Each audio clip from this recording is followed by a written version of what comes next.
Existen muchos campeones sin corona en la historia del ajedrez. Jugadores que a pesar de su talento y fuerza nunca lograron ser campeones del mundo. Hoy comenzaremos una serie dedicada a estos guerreros del tablero.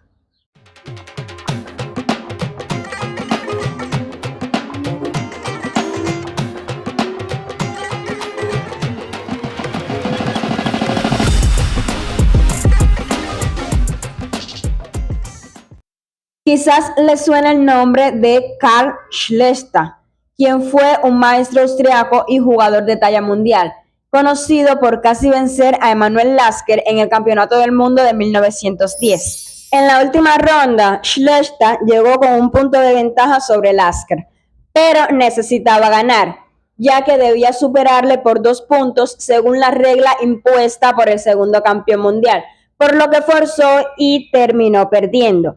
El match culminó en empate, por lo que Lasker retuvo el título.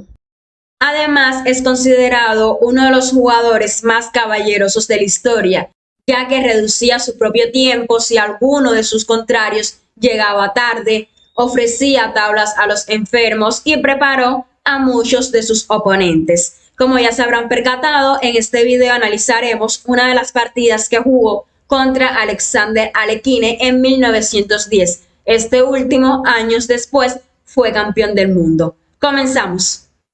Así que comience la aventura. El maestro austriaco decidió jugar E4, E5, caballo F3, D6, empleando la defensa Philidor, la cual ofrece una estructura sólida y flexible para enfrentar al peón rey, aunque la continuación escogida por Alekhine no es la más recomendable.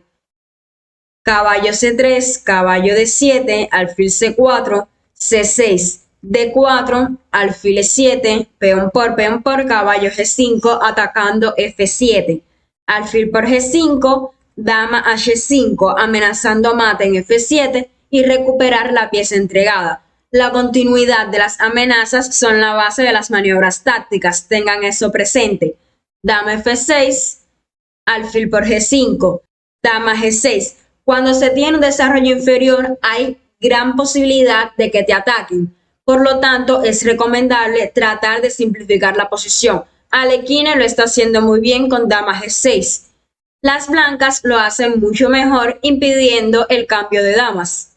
Con dama G4, caballo C5 para darle vía de desarrollo al alfil de C8, alfil E3, alfil E6, alfil E2, caballo D7. Enroque corto, caballo G, F6, torre A D1. Las torres funcionan con mayor eficiencia en las columnas abiertas o semiabiertas o en las filas cuando hay pocas piezas. En esta posición, la única columna abierta es D. Por lo tanto, las blancas deben tratar de doblar torres en ella para afianzar su dominio. Enroque corto, torre D6, H6, dándole una vía de escape al rey. Torre F de 1, caballo B6, P3. Con este movimiento limita la acción del caballo, le quita casillas al alfil, mientras poco a poco irá mejorando la posición de sus piezas, que de por sí están bien ubicadas. Caballo E8, torre 6 D3, F5 en un intento de abrir el juego para no sentirse tan asfixiado. Alfil C5 atacando a la torre. F por E4, torre D8, amenazando a la torre de A8 y continuando con la amenaza a la torre de F8. Los cambios de piezas transforman la posición. Por lo tanto, antes de realizarlos hay que valorar bien la posición inicial y la posición resultante luego de los cambios para ver si nos convienen. En este caso, a las blancas sí, ya verán por qué. Torre F4, dama G5, se cambian piezas. Torre por D8 creando presión en la pieza clavada, alfil F7 y torre por E8. Por rayos X el alfil seguía atacando al caballo D8, lo que hace que las blancas posean la pareja de alfiles por la torre y el peón. Peón de más que se encuentra doblado y atacado, por lo tanto es una debilidad más que evidente. Caballo D5, G3, torre F5, caballo por E4. Recuperado el peón, caballo F6, caballo por F6 jaque, torre por F6, alfil por A7. torre F8, alfil G6, torre A8, alfil B6, torre por A2, rey F1, torre A6, alfil C7, C5, alfil D3 atacando a la torre. Y las negras se rindieron ya que perderán otro peón y la torre no puede contra la pareja de alfiles. Voy a ponerle drama para hacerlo más interesante. Cada vez que yo veo una partida como esta, pienso, ay, mira qué sencillo es el ajedrez. Pero luego vienen las partidas de Carlsen y no entiendo nada. Espero que a ustedes no le pase lo mismo. Les muestro la tabla final de este torneo, que fue ganada por el maestro austriaco, a pesar de que jugaron fuertes jugadores. Ahora veremos posiciones que se produjeron en sus partidas para que en los comentarios me digan cómo ustedes continuarían. Posición número 1, juegan las blancas. Es importante que antes de calcular valoren la posición, seguridad de los reyes, actividad de las piezas, debilidades tácticas. Segunda posición, Maroczy acaba de jugar alfil por E5.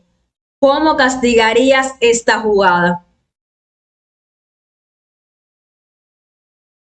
Y tercera posición, hemos dicho varias veces que en ajedrez las piezas valen por lo que hacen y no por su simple existencia en el tablero. Las blancas tienen ventaja material, pero no están bien desarrolladas. ¿Cómo aprovecharían esto con negras? En el canal de Telegram les compartiré estas partidas. Espero que les haya gustado el video. Si es así, no olviden darle like, suscribirse si aún no lo hacen y activar la campanita para que no se pierdan ninguno de los videos. Pues el próximo es sobre Akiva Rubinstein. Vamos a seguir homenajeando a estos campeones sin corona. Y recuerden, si desean mejorar en ajedrez, no duden en contactarnos, pues tenemos entrenamientos dinámicos específicos para las necesidades de cada jugador. Hasta la próxima. Adiós, vaquero.